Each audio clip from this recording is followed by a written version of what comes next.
ఓం గణేశాయ నమః, ఓం సరస్వతాయ నమః, గురు దత్తాత్రేయ నమః, గురు బ్రహ్మ గురు విష్ణు గురుదేవ మహేశ్వర గురు సాక్షాత్ పరబ్రహ్మ తస్మై శ్రీ గురవే నమః. సదానంబరకృష్ణ మూలాదివాస సుధా శ్రావణంతో పొమ్మత్తే ప్రియం తరుణ్ కల్పషాదికంస నమామి ఈశ్వరు సద్గురు సాయినాథం. ముందుగా మా గురువు గారు అయినటువంటి శ్రీకృష్ణ గురూజీ గారికి పాదాభివందనం చేస్తూ శ్రీ సాయి సచ్చరిత్ర తెలుగు పారాయణం. ఈరోజు నిన్నటి వరకు 5వ అధ్యాయం చేసాం, ఈరోజు 6వ అధ్యాయం. శ్రీ సాయినాథాయ నమః. శ్రీ సాయి సచ్చరిత్రము 6వ అధ్యాయము. సాయిబాబా యొక్క అనుమతి, వాగ్దానము, ఉరుసు ఉత్సవము, చందనోత్సవము, ఉరుసు శ్రీరామనవమి ఉత్సవముగా మారిన వైనము, మసీదుకు మరామతులు, ఇవి మనం చూడబోతున్నాం. సాయిబాబా యొక్క అనుమతి, వాగ్దానం. సంసారమను సాగరంలో జీవుడు నన్నడు యోడని సద్గురుడే సరంగువై నడిపినప్పుడు అది సులభమగును, సురక్షితమగును, గమ్యమును చేర్చును. సద్గురు అనగానే సాయిబాబా స్ఫురణకు వచ్చుచున్నారు. నా కండ్ల ఎదుట సాయిబాబా నిలిచి ఉన్నట్లు, నా నుదుటి ఊదిని పెట్టుచున్నట్లు, నా శిరస్సు పైన చెయ్యి వేసి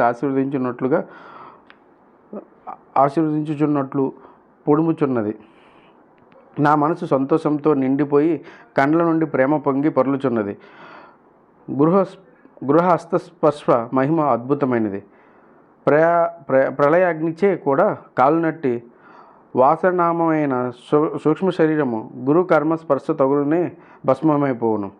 అనేక జన్మార్జిత పాప సంచయము పటాపంచలైపోవును.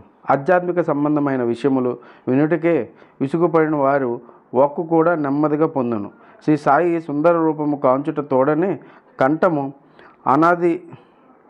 ఆనందరతిరేకంతో దగ్ధమగును. కన్నుల నుండి ఆనంద శ్రవులు పొంగి పొరలును. హృదయము భావోద్రేకము ఉక్కిరి బిక్కిరి అగును. నేనే తనను పరమాత్మ స్వరూపను స్ఫురణలోకి మేల్కొని ఆత్మసాక్షాత్కారము నందము కలుగును. నేను నీవు అను భేదభావమును తొలగించి బ్రహ్మైక్య అనుభవము సిద్ధింపజేయును. నేను వేద పురాణిది స్కందగదులను చదివినప్పుడు నా సద్గురుమూర్తియే అడుగడుగునకు జ్ఞప్తికి వచ్చుచున్నాడు. నా సద్గురు అయిన శ్రీ సాయిబాబాయే శ్రీరాముడుగా శ్రీకృష్ణుడుగా నా ముందు నిలిచి తమ లీలలు తామే వినిపింపజేయునట్లు తోచును. నేను భగవత్పారాయణ పూనుకొనగానే శ్రీ సాయి పాదమస్తకము కృష్ణుని వలె గాన్పించను. భాగవతమే ఉద్ధవగీతయే తామే పాడుచున్నట్లుగా అనిపించుచున్నది. ఎవరితోనైనా సంభాషించినప్పుడు సాయిబాబా కథలే ఉదాహరణలుగా నిచ్చుటకు జ్ఞప్తికి వచ్చును. నాకై నేను ఏదైనా రాయ తలపెట్టినచో ఒక్క మాట కానీ వాక్యం కానీ రాయుటకు రాదు. వారి ఆశీర్వాదం లభించిన వెంటనే రచన ధార ఎంతులైనట్టు సాగును. భక్తునిలో అహంకారము విజృంభించగానే బాబా దాన్ని అణిచివేయును. తన శక్తితో వాని కోరికలను నెరవేర్చి సంతుష్టి చేసి ఆశీర్వదించను. సాయి పాదములకు సాష్టాంగ నమస్కారం చేసి సర్వస్య శరణాగతి చేసిన వారికి ధర్మార్థ కామ మోక్షములు కరతల మలకముగా మొలుగును. భగవత్ సన్నిధానము పొందుటకు భగవత్ సాన్నిధ్యము పోవుటకు కర్మ జ్ఞాన యోగ భక్తి మార్గములు ఎన్నడూ 4 త్రోవలు గలవు. అన్నిటిలో భక్తి మార్గము కష్టమైనది. అది ముండ్ల గోతుల్లో నిండి ఉండును. సద్గురుని సహాయంతోనే ముండ్లను గోతులను తప్పించుకొని ముందుకు సాగినచో గమ్యస్థానం అవలీలగా చేరవచ్చును. ఈ సత్యము దృఢముగా నమ్ముడి శ్రీ సాయిబాబా ఒక్కనించేవారు. స్వయం సత్తకమైన బ్రహ్మము జగత్తును సృష్టించిన ఆ బ్రహ్మము యొక్క శక్తి మాయ సృష్టి అను ఈ మూడింటిని గుచ్చి తత్వ విచారము చేసి వాస్తవమునకి మూడును నొకటి అని సిద్ధింతీకరించి బాబా తన భక్తుల శ్రేయస్సుగా చేసిన అభయ ప్రధాన వాక్యమును రచయిత ఈ క్రింద ఉదాహరించుచున్నాడు. నా భక్తుని ఇంటిలో అన్ని వస్త్రములకు ఎప్పుడూ లోటు ఉండదు. అంటే బాబా చెప్పింది చూడండి. నా భక్తుని ఇంటిలో అన్న వస్త్రములకు ఎప్పుడూ లోటు ఉండదు. అంటే తిండికి బట్టలకి ఎప్పుడు లోటు ఉండదు. నా యందే మనసు నిలిపి భక్తి శ్రద్ధలతో మనఃపూర్వకంగా నన్నే ఆరాధించు వారి యోగక్షేమాలను నేను చూసేదను. ఎప్పుడు మనం సాయి నామంలోనే సాయిని ఆరాధించే వాళ్ళకి ఏమవుతుందంటే సాయి మొత్తాన్ని చూసుకుంటారు. యోగక్షేమాలు అంటే వాళ్ళకి యోగాలు కానీ క్షేమాలు కానీ తానే చూసుకుంటారు. కావున వస్త్రహారముల కొరకు ప్రయాసపడవద్దు. నీకేమైనా కావలసిన భగవంతుణ్ణి వేడుకొనుము. ప్రపంచంలోని కీర్తి ప్రతిష్టలకే ప్రాకులాడుట మాని, అంటే నేనే గొప్ప, నేనే ఇదే అనే ప్రతిష్ట కీర్తులకి వాటి వెనక పడడం మానేసి దైవం యొక్క దర్బారులో మన్ననలు పొందుటకు కరుణా కటాక్షములు సంపాదించుటకు ప్రయత్నించుము. భగవంతుని కృపకు పాత్రలు కావాలని చెప్తున్నారు ఆయన. అది ఎప్పుడవుతుంది? మనం ఎప్పుడైతే భగవత్ సన్నిధానంలో ఉంటామో, అతని ఎప్పుడు అలా నిత్యం కొలుచుకొని ఉంటామో అప్పుడు అవుతుంది. ప్రపంచ గౌరవమందు కొను భ్రమను విడువుము. మనస్సునందు ఇష్టదైవం యొక్క ఆకారము నిలుపుకొనుము. ఎప్పుడు మన మనసులో మనకి ఇష్టమైన దైవం ఏదైతే మన దైవం కానీ మన గురువు కానీ ఎప్పుడు నిలుపుకొని ఎప్పుడు దాన్ని ధ్యానించుకుంటూ ఉండాలి.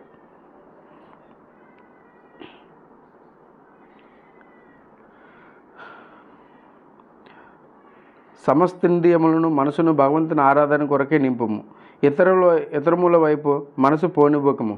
ఎల్లప్పుడూ నన్నే జ్ఞప్తి కొనుగొను. మనసును ధన సంపార్జనము, దేహ పోషణ, గృహ సంరక్షణ మొదలైన విషయముల పట్ల సంచరించకుండా గట్టిగా నిలుపుము. అప్పుడది నెమ్మదిగా వహించి శాంతమును చిత్తరహితముగా యున్నును. మనసు సరి అయిన సాంగత్యంలో నుండుటకు నిధియే గుర్తు. చంచల మనస్సుకు స్వస్థతము చిక్కదు. బాబా మాటలు దహరించిన పిమ్మట గ్రంథకర్త షిరిడీలో జరుగు శ్రీరామనవమి ఉత్సవమునకు వర్ణించుటకు పూనుకొను. షిరిడీలో జరుగు ఉత్సవములన్నింటిలో శ్రీరామనవమియే గొప్పది. సాయిలీల 1925లో పుట 197వ పత్రికలో షిరిడీలో జరుగు శ్రీరామనవమి ఉత్సవం గురించి విపులంగా వర్ణింపబడింది. దాని సంగ్రహమేట పేర్కొనబడుచున్నది. ఉరుసు ఉత్సవం. కాపర్గాంలో గోపాలరావు గుండ్ అన్నతడు పోలీసుల సర్కారు ఇన్స్పెక్టర్గా ఉండెను. అతడు బాబాకు గొప్ప భక్తుడు. అతడు 3 భార్యలు ఉన్నప్పటికీ సంతానం కలగలేదు. శ్రీ సాయి ఆశీర్వచనమే అతనికి ఒక కొడుకు పుట్టాను. ఆ ఆనంద సమయంలో షిరిడీకి ఉరుసు ఉత్సవం నిర్వహించవాలని ఆలోచన కలిగింది. తన ఆలోచనను తాత్యా కోతే పాటిలు, మాధవరావు దేశపాండే తదితర సాయి భక్తులకు ముందుంచెను. వారంతా దీన్ని ఆమోదించిరి. బాబా ఆశీర్వాదం అనుమతిని పొందిరి. ఇది 1997లో జరిగింది. ఉరుసు ఉత్సవం జరుపుకోవడానికి జిల్లా కలెక్టర్ అనుమతికి దరఖాస్తు పెట్టిరి. గ్రామ కులకర్ణి కర్ణము దానిపై ఏదో వ్యతిరేకంగా చెప్పినందున అనుమతి రాలేదు. కానీ బాబా ఆశీర్వదించి ఉండుటిచే మరలా ప్రయత్నించగా వెంటనే అనుమతి వచ్చెను. బాబా సలహాను అనుసరించి ఉరుసు ఉత్సవం శ్రీరాముని నాడు చేయుటకు నిశ్చయించిరి. ఈ ఉరుసు ఉత్సవము శ్రీరామనవమి నాడు జరుపుకున్నట్లో హిందూ మహమ్మదీయుల సమైక్యత భావం బాబా ఉద్దేశము కాబోలు. భవిష్యత్ సంఘటనలను బట్టి చూడగా బాబా సంకల్పము నెరవేరినట్టు స్పష్టమగును. ఉత్సవము జరుపుటకు అనుమతి అయితే వచ్చను కానీ ఇతర అవాంతరములు కొన్ని తలెత్తినవి. చిన్న గ్రామమైన షిరిడీలో నీటి ఎద్దడి అధికంగా నుండెను. గ్రామం అంతటికి 2 నూతులు ఉండేవి. ఒకటి ఎండాకాలంలో నిండిపోవచ్చున్నది, 2 దానిలో నీళ్లు ఉప్పనివి. ఈ సమస్య బాబాకు నివేదించగా బాబా ఆ ఉప్పు నీటిలో బావిలో పువ్వులు వేసెను. ఆశ్చర్యకంగా ఉప్పు నీరు మంచినీళ్ళుగా మారినవి. ఆ నీరు కూడా చాలా పోవచ్చే తాత్యాపాటిల దూరం నుండి మోటార్ల ద్వారా నీరు తెప్పించను. తాత్కాలికంగా అంగళ్ళు వెలిసినవి. కుస్తీ పోటీలు ఏర్పాట్లు చేయమని గోపాలరావు గుండున ఒక మిత్రుడు గలడు. వాని పేరు దాము అన్నాక సార్. అతనిది అహ్మద్నగర్. అతనికి 2 భార్యలు ఉన్నప్పటికీ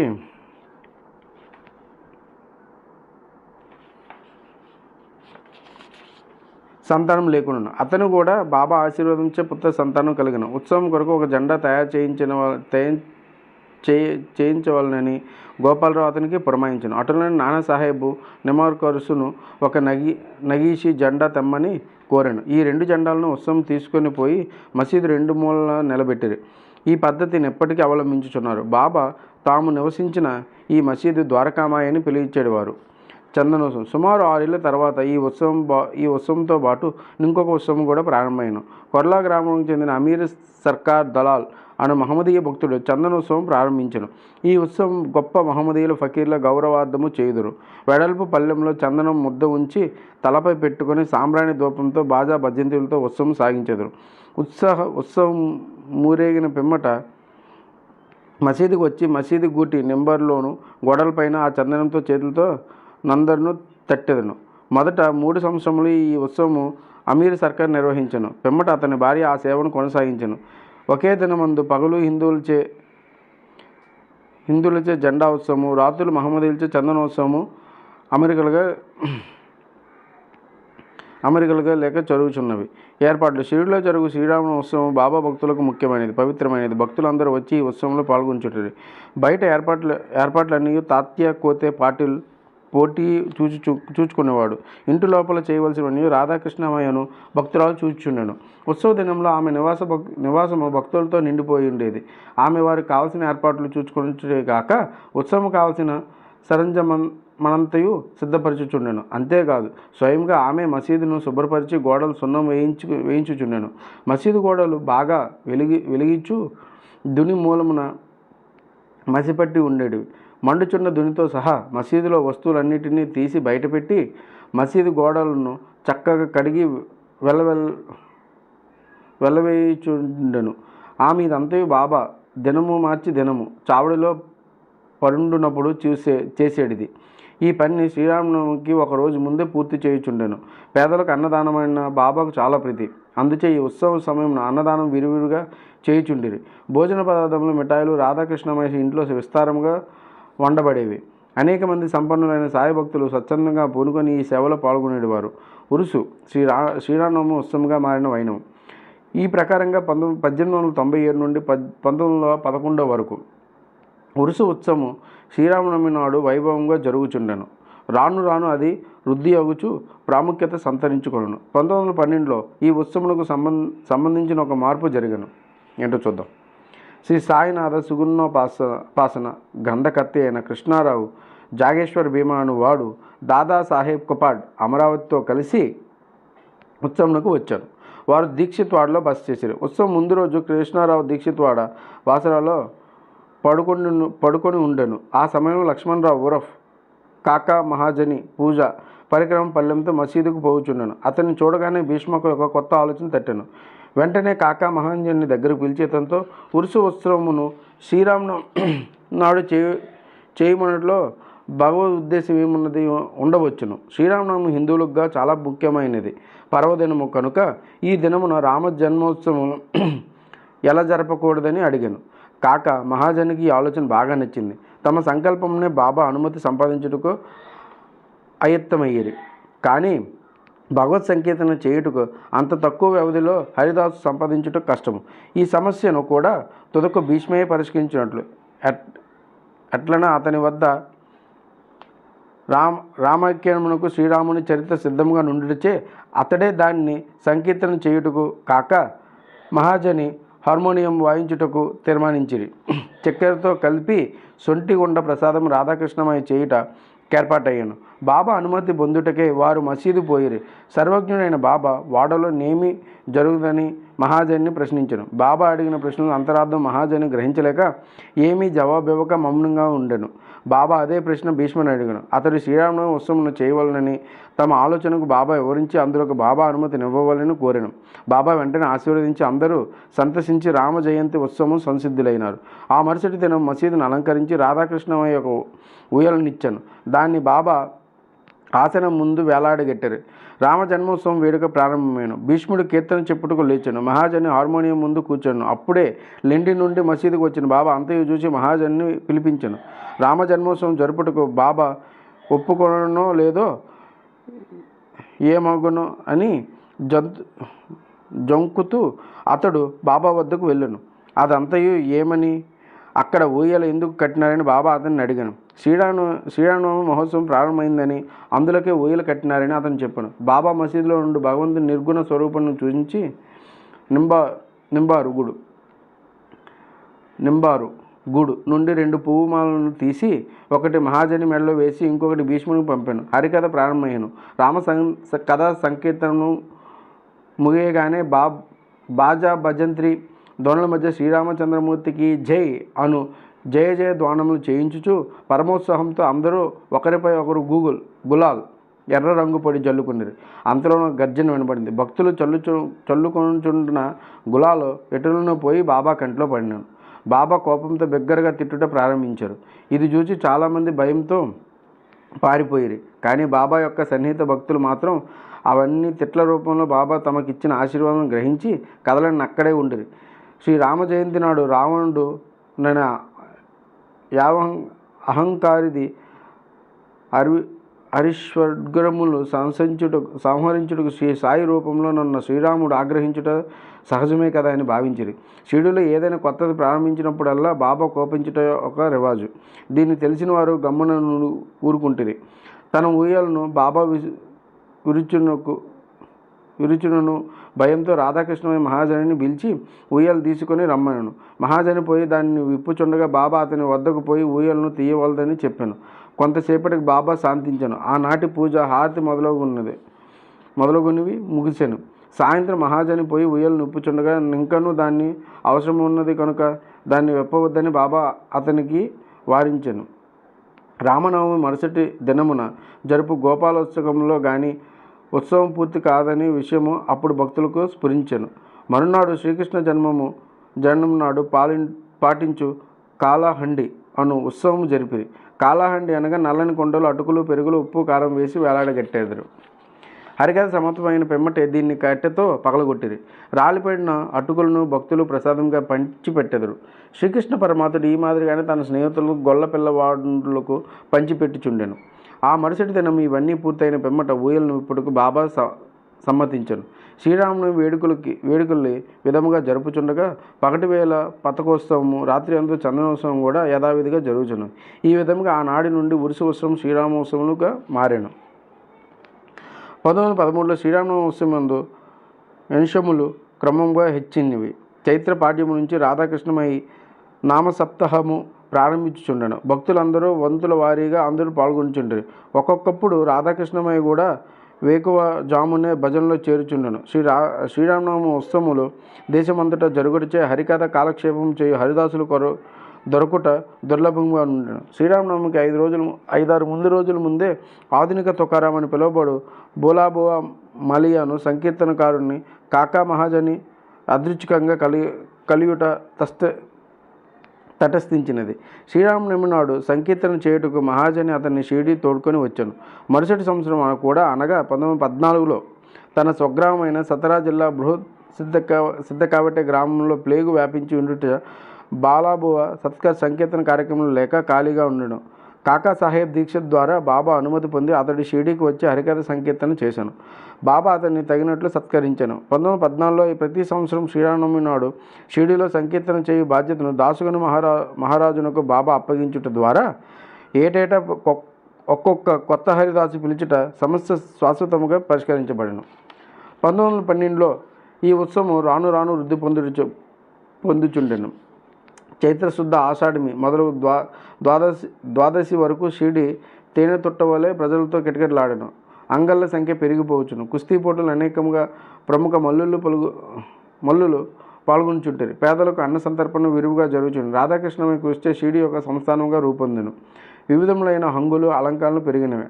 అలంకరింపబడిన గుర్రములు, పల్లకిలు, రథము, పాత్రలు, వెండి సామాన్లు, బాల్టీలు, వంట పాత్రలు, పటములు, నిలుగుట అద్దములు మొదలైనవి బహుకరింపబడినవి. ఉత్సవమునకు ఏనుగులు కూడా వచ్చాను. ఇవన్నీ ఎంత హెచ్చినప్పటికీ బాబా వీని మాత్రము లక్ష్య పెట్టక యథాపూర్వకంగా నిడారంభులై ఉండేవారు. ఈ ఉత్సవంలో గమనింపవలసిన ముఖ్య విషయం ఏమనగా హిందువులు, మహమ్మదీయులు ఎట్టి అరమరికలు లేక కలిసిమెలిసి ఉత్సవంలో పాలు పంచుకునేవారు.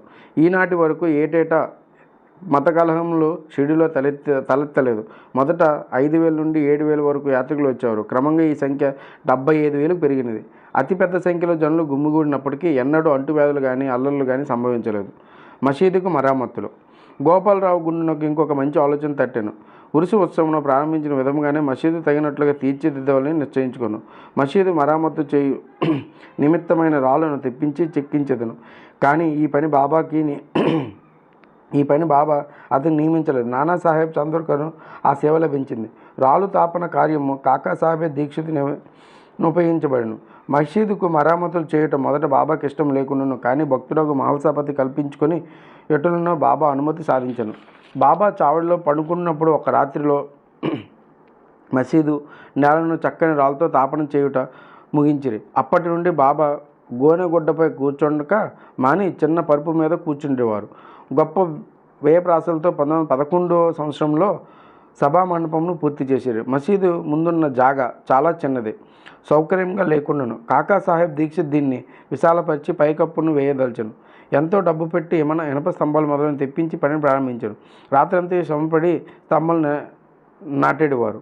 మరుసటి దినం ప్రాతకాలంలో బాబా చావడి నుండి వచ్చి ఎంతముగా జూచి కోపంతో వాడిని పీకి పారవేయుచుండేది.